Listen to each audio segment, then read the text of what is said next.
아마 우리 이명박 장로님이 성경을 읽다가 4대 강에 그렇게 했는지 모르겠어요. 근데 4대 강이 있는 것처럼 우리가 지금 4대 대로 하이웨이에 대해서 배우고 있습니다.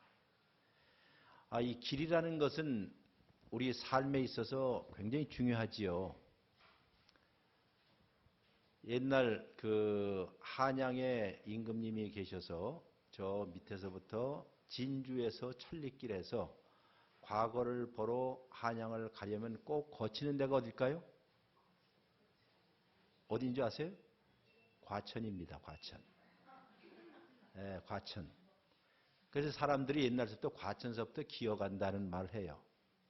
그러니까 과천 넘어가려면 남태령이 있죠.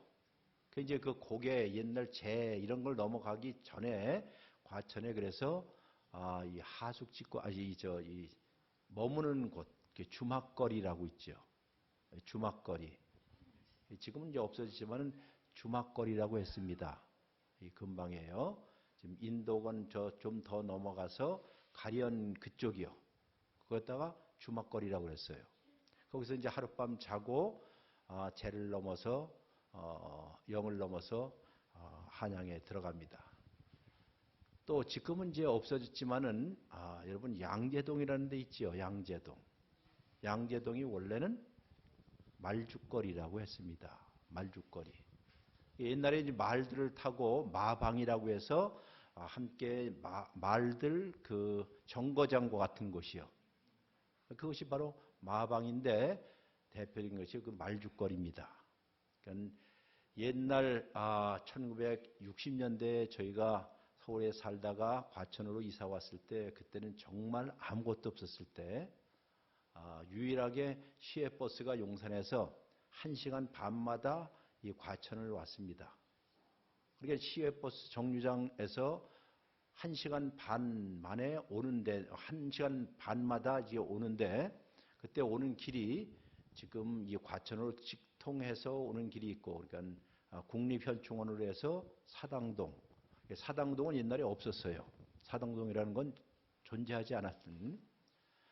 사당동을 넘어서 역을 넘어서 과천 오는 길이 있고 하나는 그 용산에서 말죽거리를 통해서 지금 과천으로 도는 길이 있습니다.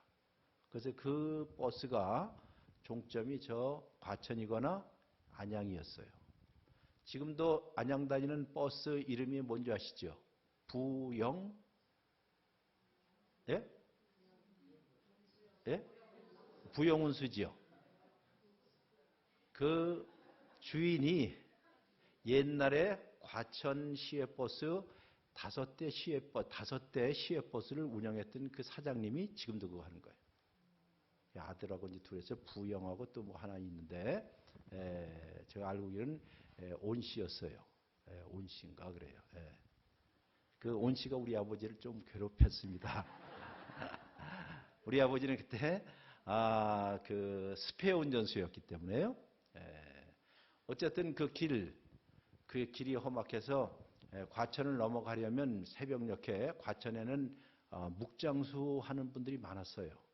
묵을 이어다가 버스에 싣고 용산에 가서 이제 식당에다가 파는 분들, 그래서 묵장수촌이 과천입니다. 청포묵 또 도토리묵들, 어렸을 때 그 도토리묵 혹은 청포묵을 가지고 국을 끓이면 그렇게 맛있었습니다. 그런 옛 시절이었는데 길이라는 게 그렇게 중요했어요. 그러다가 이제 이 묵장수들이 그 버스에 이제 잔뜩 타면 새벽녘에 새벽 첫차 5시 반 뭐 이때 일찍이 이제 가는데 그때 이 남태령은 도로포장 옛날 완전 시골길이었기 때문에요. 이게 운전해서 올라가다가 버스가 올라가지 못해요. 그러면 다들 내려서 버스를 밀고 그렇게 올라가곤 했던 시절이었습니다. 그런데 지금은 이 도로라는 것, 최근에 제 경험으로 보면 우리 한국 사회에 가장 큰 발전이 있다면 도로망을 확충하는 것이에요. 어디 가든지 저 지방에 어디든지 정말 도로를 잘 두었다. 세계 역사를 보더라도 도로를 잘 만드는 일이 얼마나 중요한가. 또 저는 지난번에 말씀드렸지만 성경에서도 가장 중요한 단어가 뭐라고요? 길에 관한 것입니다. 길. 이 길을 어떻게 내느냐. 고대 특별히 이 로마 제국에 있어 모든 길은 로마로 통한다 할 정도로 로마 제국의 황제들은 길을 개척하고 길을 내는데 매우 중요한 역량을 다 쏟았습니다. 또 하나 우리가 또 배웠던 게 로마로 가는 길은 권력을 중요시하는 거예요. 오늘날도 많은 사람들이 이 길을 추구하기 위해서 로마로 가는 길을 추구하기 위해서 정말 공부 열심히 하고 또 사람 연주를 해서 권력을 잡기 위해서 로마로 갑니다. 로마에서 명문 법학 전문대학원은 로스쿨이죠. 로스쿨을 나왔는데 좀 공부를 조금 좀 덜한, 그러니까 한 평균보다 약간 좀 떨어진 사람이 있었어요. 그 사람이 누군지 아세요? 그 사람이 바로 빌라도예요. 그렇죠? 왜냐하면 옛날에 거기에서 잘 나와서 공부를 잘했으면 어디에 임지를 얻었을까요? 로마에. 그렇죠? 그러다가 어떤 사람은 좀 변방에 저 팔레스타인의 시골까지 온 사람이 어쨌든 빌라도였습니다. 이렇게 로마 시민이 되거나 로마의 군인이 되거나 로마의 원로원이 되거나 혹은 로마의 이런 그 고위 관직이 된다는 것은 모든 사람들의 꿈과 같은 일이었습니다. 그러니 어디로 가라? 로마로 가라 하는 말이에요. 지금도 이런 사고방식을 가진 사람들이 우리 가운데 많지요. 믿지 않는 사람들은 다 이렇게 살아요. 그러나 우리 그리스도인들은 이 세상과 역으로 사는 방식을 배워야 합니다. 로마로 가는 길이 아니에요. 오히려 그 로마로 갔긴 갔어요. 누가 갔지요? 사도 바울이 갔지요. 왜냐하면 복음을 들고 로마로 들어갔습니다. 또 하나 우리가 지난번 배웠던 것 중에 하나가 어디로 가는 길일까요? 아테네로 가는 길이라고 그랬습니다. 아테네. 아테네는 무엇을 사랑하죠? 아테네에 있는 사람들은 지혜. 우리 헬라어로 한번 해볼까요? 시작. 멋진 여배우 생각하시면 돼요. 누구죠? 소피아 로렌. 소피아. 이 소피아라는 말, 지혜라는 말입니다. 제 손녀딸 이름도 소피아예요. 그래서 지혜. 자, 소피아. 근데 이제 구약 성경 가운데 이 소피아에 대해서 제일 많이 하고 많이 가르쳐 주는 데가 소위 지혜를 가르쳐 준 지혜 문헌이 있었다고 그랬습니다. 잠언과 그리고 전도서와 그리고 욥기. 요 세 책은 특별히 이 세 성경을 자세하게 읽어보면 진짜 지혜가 무엇인가? 아테네에서 가르쳐 주는 지혜 말고 세상적인 성공을 위한 처세술 말고 그리고 신지식 말고 진짜 지혜가 무엇인가를 가르쳐주는 성경책이 있어요. 어디라고요? 잠언, 전도서, 욥기라고 했습니다. 자, 이 잠언, 전도서, 욥기를 우리 하루에 비견하면 하루. 그러니까 하루 하면 대낮이 있고 그 다음 황혼역이 있고 그 다음 캄캄한 밤이 있지요. 자, 잠언은 대낮과 같은 지혜서고 전도서는 황혼역해 읽을 만한 성경이고 그리고 욥기는 언제 읽을까요? 흑야. 캄캄해서 무엇이 보이지 않을 때 그때 묵상하고 깊이 생각할 수 있는 그 지혜를 가르치는 책이 바로 욥기예요. 근데 잠언이든지 전도서든지 욥기든지 공통점이 있어요. 무엇이 참 지혜일까? 참 지혜일까? 아테네에서 가르쳐주는 지혜 말고 성경에서 가르쳐주는 참 지혜가 무엇일까요? 다 같이 시작. 무엇이 지혜예요? 그렇죠. 여호와를 경외하는 것이 지혜의 근본이다. 그랬잖아요. 그 뜻은 다른 뜻이 아니라 잘 생각해 보면 그래 여호와를 경외한다는 뜻이 아니에요. 그 뭐 여호와를 경외한다는 무엇일까? 그러니까 분명히 하나님을 두려워한다는 뜻이겠죠. 공포에 사로잡힌 두려움이 아니라 그 앞에 서면 아 내가 왜소하구나, 작구나. 다시 말해서 여호와를 경외한다는 것은 하나님이 이 세상 모든 것을 주관하고 계시는 분이시다 하는 것을 인정하는 것이 바로 하나님을 경외하는 것이에요. 이 세상에는 그 어떠한 일도 하나님의 손 바깥에서 일어나는 일은 있다 없다? 없다를 믿는 것이 무엇입니까? 그 지혜예요. 그게 진짜 지혜예요. 그러면 이 세상에 일어나는 그 어떠한 일이라 할 때 그 어떠한 일 속에는 다 속해 있지요. 좋은 일도 나쁜 일도 건강도 또 병도 성공도 실패도 이 모든 일이 다 누구의 손에 있다? 하나님의 손에 있습니다. 라고 믿는 것, 그것을 받아들이는 것을 성경에서는 무엇이다? 지혜라고 하는 것이. 그러니까 이 지혜는 그냥 단순히 요 아테네에서 가르쳐준 처세술이라든가 성공의 기법이라든가 혹은 성공의 사닥다리를 타는 법을 알려주는 것이 아니라 오히려 내일 모레 무슨 일이 일어나지 못하고 캄캄하고 심지어 절박한 상황 가운데 있어도 우리의 삶 모든 것 그 하나라도 빠짐이 없이 하나님의 손에 있습니다 하는 것을 인정하고 받아들이는 것이 뭐라고요? 지혜래. 그게 참 지혜라고 하는 거예요. 그게 참 지혜. 그러니 지혜를 추구하기 위해서는 아테네로 갈 게 아니라 그 뜻이에요. 이제 오늘은 세 번째 하이웨이가 있습니다. 많은 사람들이 달려가는 하이웨이, 어디로 가는 하이웨이일까요? 바벨론입니다. 고대에 있어서 바벨론 제국 하면 매우 유명한 나라였습니다. 바벨론 하면 성경 가운데 이 바벨론이라는 말이 처음에 시작됐던 그 내용 중에 하나가 바벨 하면 뭘까요? 바벨 하면 바벨탑이 생각나죠. 네, 바벨탑. 그 바벨탑이 세워졌던 그 지역이 훗날 바벨론이라고 생각하시면 될 것 같아요. 바벨이라는 말 아마 들으셨을 거예요. 자, 사람들이 거기를 또 다른 말로 해서 신할평지라고 그래요. 신할평지. 네? 신할평지. 그러니까 신할평지이기 때문에 저 지평선 너머까지 보일 정도로 그냥 플랫하다는 뜻이에요. 그런데 그 신할평지에다가 누군가가, 잘 들었어요. 이제 대답하셔야 돼요. 누군가가, 누구라고요? 누구냐고요, 그게. 누군가가 어마어마하게 큰 신상을 세웠습니다. 신상. 즉, 신의 형상과 같은 신의 형상을 지었어요. 엄청나게.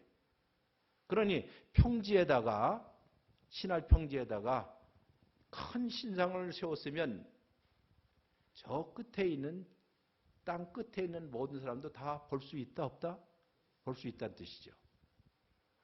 볼 수 있어요. 이렇게 만든 사람이 누구죠? 예? 그러면 여러분들 잘 알아요. 제가 이름이, 성경 이름이 하나 있어요. 제 이름. 뭔지 아세요? 어떻게 아세요? 다니엘이에요. 다니엘서를 보면 나와요. 다니엘서에 신할 평지에다가 누군가가 어마어마하게 큰 신상을 세웠어요. 누구죠?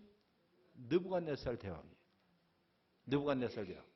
그리고 모든 그의 신하들, 신민들, 백성들이 그 앞에 머리를 수그려 절을 하라고 했습니다. 한번 저를 따라서 이런 것을 가리켜 시민 종교라고 해요. 무슨 종교예요? 예, 시민 종교. 오늘날에도 나라의 권력자들이라든가 뭐 대통령이라든가 정치하는 사람들이 흩어진 모든 민심을 하나로 묶기 위해서 하나로 묶기 위해서 시민 종교 같은 것을 만들 수 있다 없다? 있죠. 예를 들어서 그 전에 우리 전 대통령 때 우리나라에 무엇했어요? 88 올림픽 했잖아요. 그렇잖아요.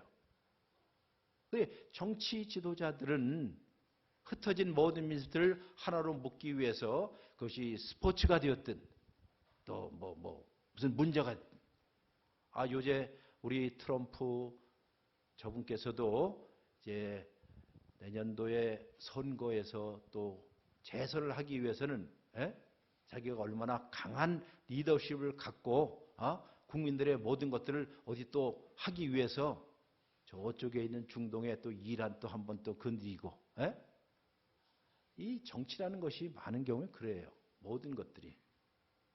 자, 이렇게 해서 국민들을 하나로 묶으려고 하는 종교가 무슨 종교라고요? 그 시민 종교라고 하는 거예요. Civil Religion이라고 그래요. 그럼 느부갓네살이 자기의 왕권을 강화시키고 모든 사람이 나에게 엎드리게끔 하기 위해서 무엇을 세웠어요? 신상을 세운 거예요. 신상을. 그것도 어디에다가요? 신할 평지에다가. 신할 평지라면 저 평지 끝에 있는 모든 사람도 다 볼 수 있다는 뜻이에요. 한 사람도 빼놓지 않고라는 뜻이에요. 그렇게. 근데 거기에 다니엘서에 이스라엘 백성들을 바벨론으로 끌어갔을 때 신할 평지라는 말을 일부러 쓰고 있는데 그 이유는 어디를 연상하게 하는 거 아니? 창세기에 바벨탑이 세워졌던 바로 거기라 그 뜻이에요. 바벨탑. 그럼 바벨탑은 우리 인류가 최초로 어찌 보면 하나님께 집단적으로 반역했던 때예요. 요즘 말해서 집단지성을 가지고, 그래서 집단지성이라는 말을 많이 합니다. 그냥 혼자의 지성이 아니라 집단지성을 가지고 우리가 인류의 문화에 가장 영광스러운 걸 쌓아보자 하고 뭘 써요? 바벨탑을 쌓죠. 그 탑들을 보게 되면 전 세계에서 지금 제일 높은 데는 두바이에 있다고 그러죠. 그전에는 시카고의 시어스 타워가 또 높았고요. 또 우리나라에 지금 롯데에 올렸습니다. 두바이에 있는 것을 한번 제가 탔습니다. 지난번 한 몇 년 전에 집회하러 갔다가 거기에서 그 교회에서 강사 목사님 저 구경 좀 시켜준다고 해서 거기 타게 해요. 그래서 나는 같이 타는 줄 알았어요. 나 데리고 간 사람들이 그렇잖아요. 거기 권사님도 있고 장로님도 있으니까 같이 타는데 거기까지 가서 나 혼자 타라는 거예요. 왜 그런가 그랬더니 엄청나게 비싸더라고요. 아마 이렇게 내가 뜩 보니까는 한 US 달러로 200~300불 되는 것 같아요. 굉장히 비싸요. 그래서 이제 나만 태워서 그 높은데 올려보내더라고요. 이 삼성건설이 그거를 리드 컨스트럭터라 해서 주가 되어서 이제 지었는데 굉장히 초고속으로 올라갑니다. 130 몇 층인가 자우전 어마어마하게 높더라고요. 사막 한가운데다가 세운 그걸 가만히 보면서 그쪽이나 바벨론 그쪽이나 다 근방이거든요. 그러면 이렇게 랜드마크라고 그러죠. 이것을 우리가 요즘. 사람들이 랜드마크를 만드는 이유 중에 하나는 후세에 남기기 위해서예요. 뭘 남길까요? 이름을 남기는 거죠. 명예를 남기는 거죠. 근데 이 바벨탑을 쌓아서 그들이 말하기를 이 바벨탑의 맨 꼭대기가 어디에 이르자? 하늘에 이르자. 아주 쉽게 얘기하면 하늘에 이르자 하는 것이에요. 쉬운 얘기로 사람이 신의 영역까지 한번 올라가 보자 그 뜻 아니에요? 그거는 옛날서부터 지금까지 계속된 일입니다. 성경은 교만이라는 것을 여러 가지 얘기하지만 우리가 보통 교만이라는 말을 그냥 윤리적으로 도덕적으로만 생각하는 분들이 많이 있어요. 저 사람이 거만하게 굴어, 교만하게 굴어. 근데 성경의 가르침에 의하면 교만은 도덕적이거나 윤리적인 개념이 아니라 뭐죠? 종교적인 것이에요. 교만은 무슨 개념이다? 종교적인 개념입니다. 즉 누구를 둬놓고요? 하나님에 대해서란 뜻이에요. 전에도 말씀드렸지만 C.S. 루이슨가가 아주 멋지게 얘기했어요. 교만한 사람은 하늘을 쳐다볼 수 없습니다. 하는 말이에요. 교만한 사람은 어딜 쳐다 못 본다고요? 하늘을 못 쳐다봐요. 왜? 교만한 사람은 항상 눈을 내리깔기 때문에. 그렇잖아요. 교만한 사람은 항상 눈을 내리깔기 때문에 위를 쳐다볼 수 없다는 것이에요. 그러면 위를 쳐다볼 수 없으니까는 하나님을 경외할 수 없다는 뜻도 되죠. 이런 의미에서 교만이라는 것은 단순히 내가 뭐 학벌이 좋다, 뭐 돈이 많다, 무슨 가문이 좋다 이런 게 아니라 궁극적으로는 누구를 무시하는 거라고요? 하나님을 무시하는 행위예요. 이게 바로 인류 최초의 집단적 지성들이 모여서 한 짓이 바로 뭘 쌌어요? 바벨탑을 쌓은 거예요. 바벨탑. 그때 하나님께서 하신 일이 있어요. 딱 한 가지. 뭐요? 언어를 혼란시키겠죠. 그죠? 영어로 보면 성경을 바이블이라고 그러죠. 다 같이 바이블, 바벨, 바이블. 그러니까 바이블하고 바벨은 그렇게 멀리 가지 않아요. 그죠? 성경하고 바벨은 아주 가까운 데 있어요. 우리가 하나님을 섬기는 일하고 교만하는 일은 아주 근거리에 있어요. 하나님을 섬기면서도 우리가 교만할 수 있어요. 하나님을 무시하거나 하나님의 말씀을 가볍게 여기거나 하는 것이 바로 교만의 시작이고 그것이 지혜롭지 못한 어리석은 일들 중에 하나입니다. 자, 이제 이 바벨, 바로 그 바벨과 관계에 있었던 곳 언어가 혼란되었어요. 예를 들어서 이제 건축을 하는데 저 밑에서 물을 올려주세요 하는데 밑에서 그 말을 무슨 뜻인지 몰라서 양회를 올린다든가 이렇게 되면 더 이상 중단되잖아요. 언어가 어떻게 해요? 혼란됐어요. 그럼 이제 여러분 이제 아실 거예요. 언어가 혼란되었다가 우리 오늘날도 이 세상 살면 우리 사회도 그렇고 심지어 같은 교회에서도 그렇고 같은 식구에서도 무엇이 안 통한다? 잘 아시네. 뭐가 안 통한다요? 말이 안 통해요. 분명히 이 사람도 한국말 쓰고 나도 한국말 쓰는데 한국말을 하는데도 말이 안 통하는 경우가 있어요. 이게 지금 우리가 어디 살고 있어요? 바벨 문화권에 살고 있다는 거예요. 바벨 문화권에. 바벨 문화권에 사는 이유는 무엇이냐? 하나님을 우습게 여기면 그렇다는 거예요. 하나님을 가볍게 여기게 되면 우리는 바벨 문화권에 살고 그 다음 무엇이 안 통한다고요? 말이 안 통해요. 언어가 안 통해요. 서로가. 이 사람은 이 말하고 저 사람은 저 말하고 같은 한국말을 쓰는데도. 그런데 바로 이것이 뒤집어진 사건이 있었어요. 뒤집어진. 언어도 다르고 배경도 다르고 다 다름에도 불구하고 누군가가 설교를 하니까는 다 알아들었어요. 예? 예를 들어서 태국 사람 혹은 미국 사람 혹은 대만 사람 월남 사람 다 있는데 제가 설교를 해요. 설교를 쫙 하는데 여기에는 월남 사람도 아멘, 예? 태국 사람도 아멘, 소련 사람도 아멘, 모든 사람이 다 아멘을 해요. 다 같이 한번 아멘. 왜 그럴까요? 이게 언제 일어난 일이죠? 바로 오순절 때지요. 그러니까 성령 강림이라는 것은 다른 뜻이 아니라 무엇이 일치가 된다? 말이 일치가 된다는 거예요. 언어가 일치가 된다는 것이에요. 그러니까 그리스도인들끼리 서로 말이 통한다 할 경우에는 지금 누가 지배를 받고 있다? 성령의 지배를 받고 있다.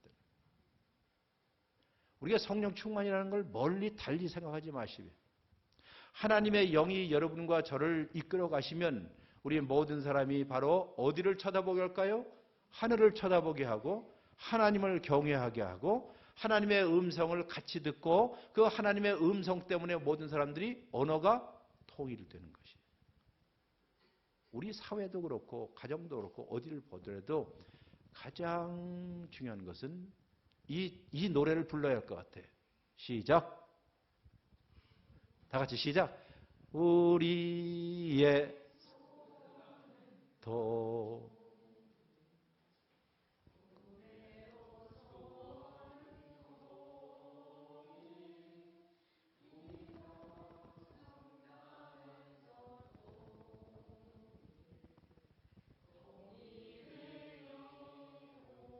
뭐가 오라고요? 통일. 그럼 또 하나 알려드릴게요. 이 통일에 관해서 우리 모든 사람이 누구를 중심으로 해서 통일을 할까요? 하나님 예수 그리스도를 통해서 바로 이 통일의 복음. 그러다 보니까 제가 쓴 책 이름이네. 에? 통일의 복음이 어디예요? 에베소서예요. 에? 에베소서 1장 10절에 하늘과 땅과 땅 아래에 있는 모든 것을 예수 그리스도를 통하여 어떻게 해요? 통일되게끔 하려 하는 것이 하나님의 뜻이다 하는 것이에요. 즉 더 이상 분리하거나 갈라지거나 나눠지는 것이 아니라 한 하나님, 한 분 주님, 한 세례, 한 성령 안에서 우리가 하나가 되었습니다라고 하는 것. 이것이 바로 그리스도인이 되는 길 중에 하나입니다. 그런데 이 바벨론에는 이렇게 우리로 하여금 다른 길을 갈 수 있도록 하는 수많은 우상이 많아요. 뭐가 많다고요? 우상. 이 전설에 의하면 아브라함의 아버지가 누굴까요? 데라예요. 데라의 직업이 뭐냐? 전설에 의하면 우상공장 공장장이에요. 뭐라고요? 네, 우상공장 공장장. 옛날에는 우상들을 많이 만들었잖아요. 뭐 일본도 그렇고 뭐 보면 우상들이 큰 우상도 있지만 대부분 부적과 같은 작은 우상들입니다. 에? 다. 그러니까 우상들을 다 만들어요. 요한 켈빈은 이런 말을 했습니다. 우리 타락한 우리 사람들의 마음은 불황을 모르는 불황을 모르는 뭐다? 우상 공장이다 하는 것이. 어디 가요? 우리 마음이. 여러분과 저의 마음이 불황을 모른대요. 비가 오나 눈이 오나 좋을 때나 나쁘나 좌우간 24시간 계속 무엇을 만들어낸다? 우상을 만들어요. 가만히 보면 그래요. 그것이 돈이든지 뭐 자기 자식이든지 무엇이든지 등등 계속 마음속에 우상을 만들어낸 근데 아브라함의 아버지가 바로 이런 우상 공장장이었대. 그러다가 어느 날이라고요? 네, 어느 날 어쩐 일인지 데라가 내가 이제 이사를 가야겠다 해서 함께 자기 집에서 한 40km 정도 떨어진 곳에 가서 우선 임시 거주를 했어요. 그게 하란이에요. 바로 거기로부터 하나님이 누구를 불렀을까요? 아브라함을 부른 거예요. 그러니까 아브라함을 불렀다는 말은 여러분 우리 믿음의 조상인 아브라함을 불렀다는 것은 바로 바벨론에서 우상과 이교주의가 가득 찬 그 곳에서 불러냈다는 뜻이에요. 이것이 바로 하나님의 부르심이에요. 여러분과 저를 불러내시는 분도 바로 이런 분이에요. 우리가 소명이라는 말을 하는데 하나님께서 우리를 사랑하여서 먼저 김한무게야 최한무게야 하고 이렇게 우리를 불러내셨습니다. 그리고 부르심에 우리가 못해요? 응답하고 길을 떠나는 거예요. 바로 이 바벨론에서부터 길을 떠나서 최초의 하나님의 부르심에 길을 떠난 사람이 있어요. 누굴까요? 여러분들이 저 다 나눠준 거 다 컨닝하면 다 아는데 이제 보세요. 누굴까요? 여러분과 제가 알고 있는 동방박사라는 사람이 그런 사람들. 네? 동방박사. 동방박사가 있었던 곳이 바로 아브라함이 있었던 그곳이에요. 네? 아브라함의 원래 본토였던 곳이 바로 지금 우리가 말하는 동방, 즉 동방에 있었던 점성가들이에요. 그러니 점성가들이라고 할 경우에는 요즘 말해서 좋게 얘기하면 천문학자였지만은 그냥 보통 얘기하면 무엇일까요? 점술가, 점쟁이들이요. 네, 점쟁이들. 믿거나 말거나 지금도 여의도에 있는 국회의원들이 연초가 되면 혹은 정치의 선거철이 되면 제일 많이 찾는 데가 전방이래. 이건 전 여의도 가서 들었어요. 직접. 예? 예. 복채가 장난 아니래요. 국회의원 될 사람들 가운데 그렇게 말이에요. 예? 그래 점쟁이들. 하게 요새는 이거를 멋있게 뭐 역수론 뭐 그러지요. 뭐 철학을 한다 그러거든요. 저희 어렸을 때 남대문 이 남산에 가면 남산 밑에서 저 위까지 가려면 어떻게 해요? 줄줄이 점쟁이들이 있었거든요. 예. 얼마나 많은지. 연초에도 지금도 토종 비결 보는 분들이 있죠. 예? 예. 여기 있으시면 고해성사 하세요. 예. 자, 우선 그래요 이렇게. 예? 그럼 옛날에는 이 동방에서 이 동방 박사라고 하지만 동방 박사가 아니라 제가 농담을 하지만 이 사람들을 박사라고 하면 제가 기분이 되게 나빠요. 나는 정말 고생해서 박사가 되는데 이 사람들은 그냥 누구예요? 점쟁이들을 갖다 박사라고 그러니까는 성경 어디에도 박사라는 말을 우리가 만들어낸 거예요. 근데 박사라는 말보다도 박수, 점쟁이들.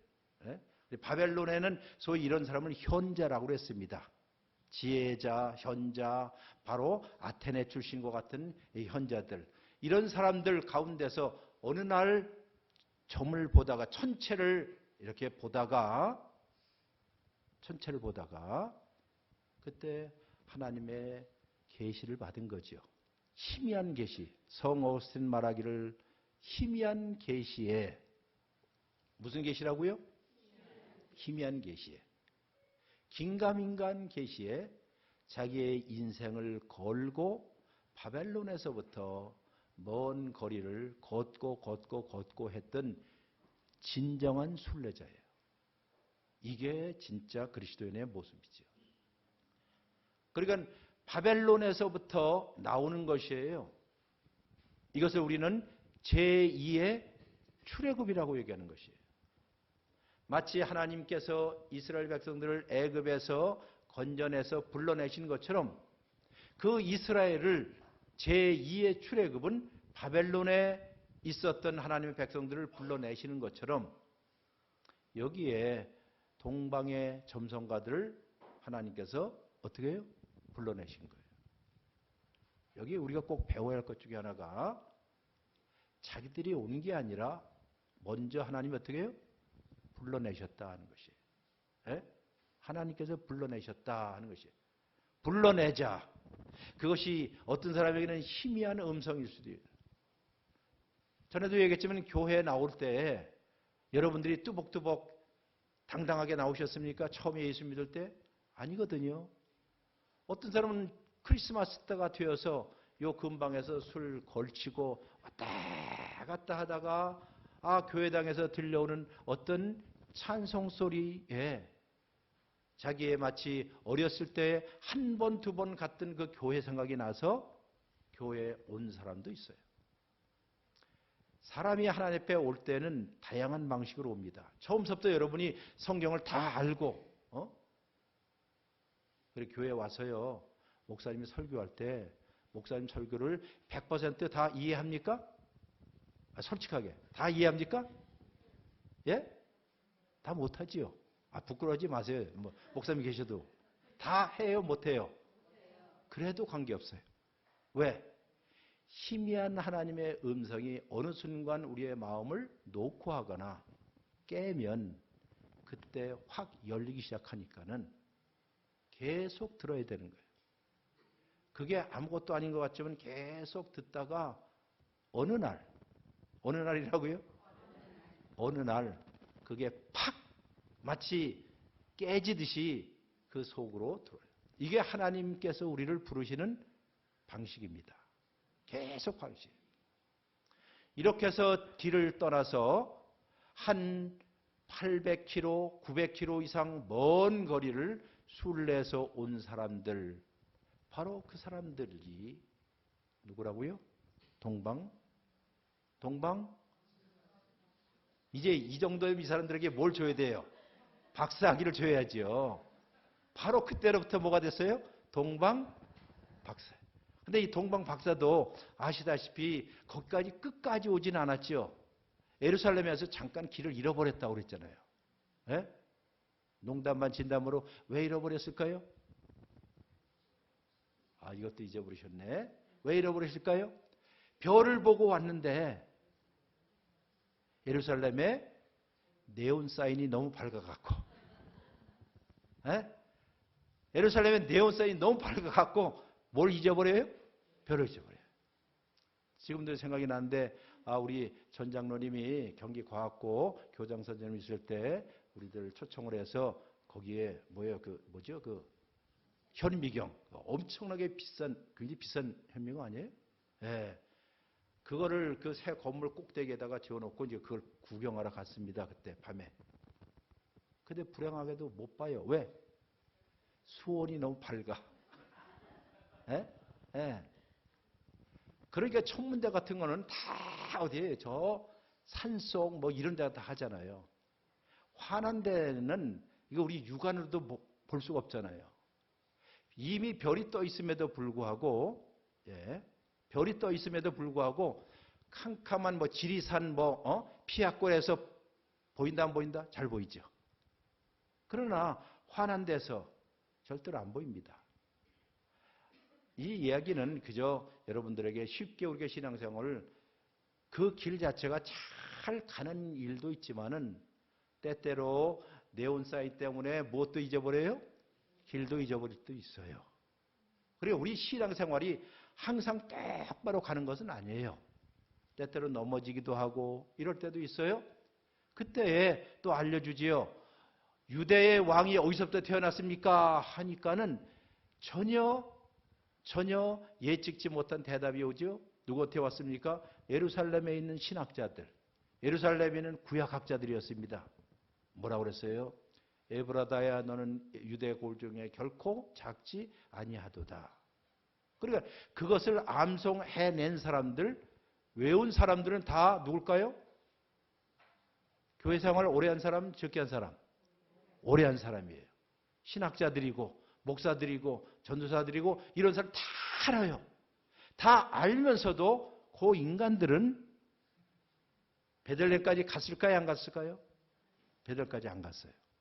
예루살렘에서 베들레헴까지 그저 한 10km도 안 되는데 이 사람들은 900km를 걸어와서 예수님을 만났지만은 뭐 좀 안다는 사람들, 이런 사람들은 지식은 많아요. 이 지식은 어디서 배웠을까요? 어디서 배웠죠? 이 아테네식이에요, 이게. 아테네식의 지혜를 배운 사람 지식은 많이 갖고 있어서 알아서 알지만은 그 발이 움직이지 않아서 베들레헴까지 가지 않습니다. 한번 저를 따라서 할까요? 제자 도는, 여기 도자는 무슨 도자지요? 길도지요. 제자의 길은, 다 같이요. 제자의 길은, 제자 도는 입으로 하는 게 아니라 뭘로 하죠? 그렇지, 발로 하는 겁니다. 발로 하는 거죠. 예? 그러니까 교회에서 아무리 제자도에서 뭐 배우고 또 어디 교회에서는 뭐 제자도 엄청나게 하고 신학교에서 제자도라는 과목도 있어요. 그런 걸 열심히 가르쳐요. 그런데 아무리 가르쳐도 아무리 배워도 아무리 말해도 집중 못하지 않으면, 걷지 않으면 안 된다는 뜻이에요. 걷지 않으면. 그러니 이제 네 번째 길이 나온 거예요. 그래서 누구의 길일까요? 가지 않은 길이죠. 가지 않은 길. 여러분, 가지 않은 길 하면 그 유명한 누가 떠오를까요? 이 시. 이거는 우리 정공수 장로님이 제일 잘하실 것 같은데 누구죠? 퀴즈입니다. 아는 분. 네. 가지 않은 길. 이게 유명한 시인. 저기 미국의 민족 시인으로 알려져 있는 로버트 프로스트라는 사람이에요. 한번 해볼까요? 로버트 프로스트. 발음이 좀 안 좋죠. 그러면 자, 로버트 프로스트. 이렇게 하면 돼요. 로버트 프로스트. 이렇게 하면 돼요. 자, 로버트 프로스트라는 이 미국의 시인이 쓴 유명한 시. 그 양반이 사는 곳이요, 미국의 저 동부인데요. 참 아름다운 곳이 버몬트 지역.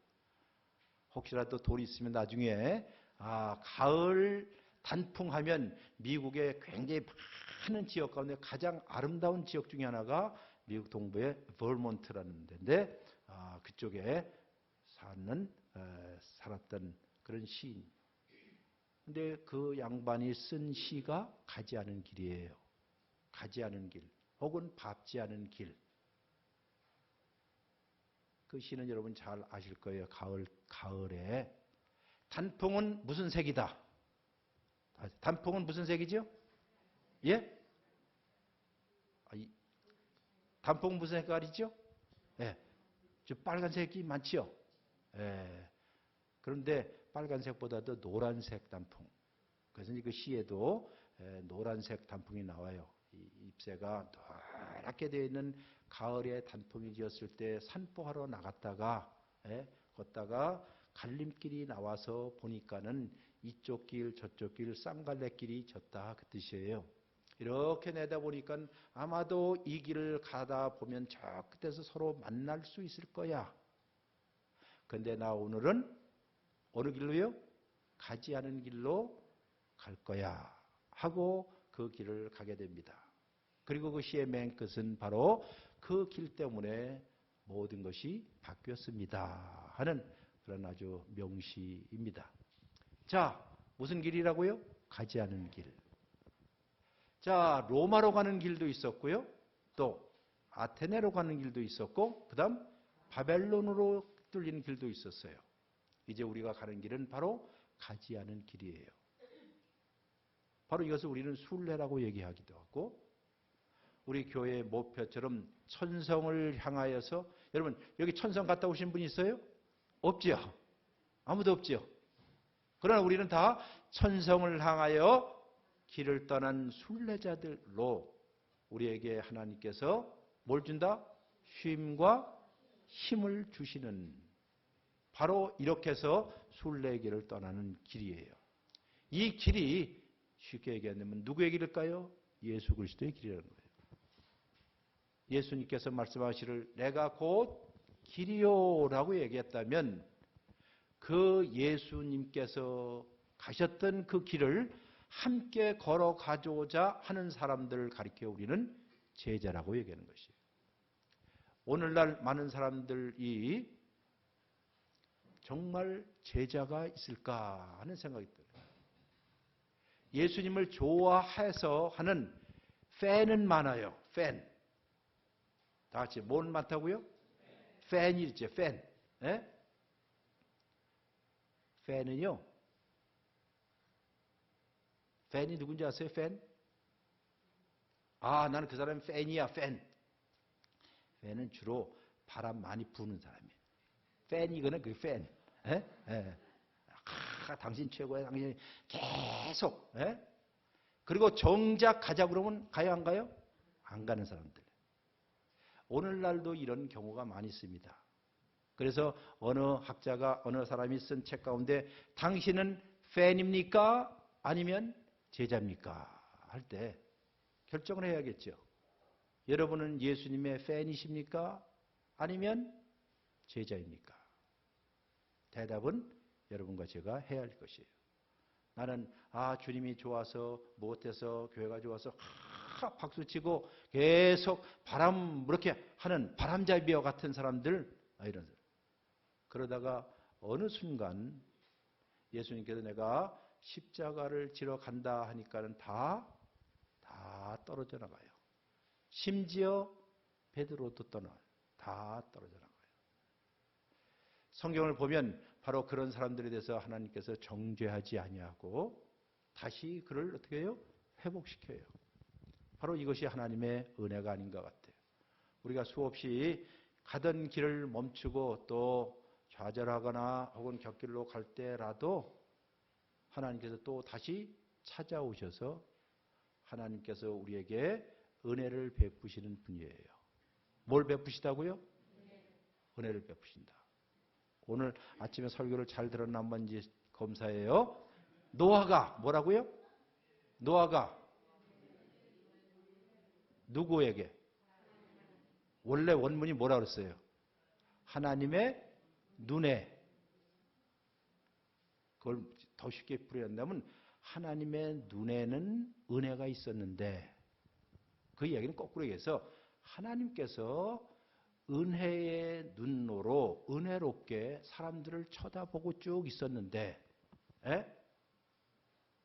누구는? 노아는 그것을 봤어요. 그래서 궁극적으로 하나님께서 어떻게 은혜로운 마음을 가지고 은혜의 눈빛을 가지고 계속 찾았는데, 다른 인간들은 이제 다른 일을 본다.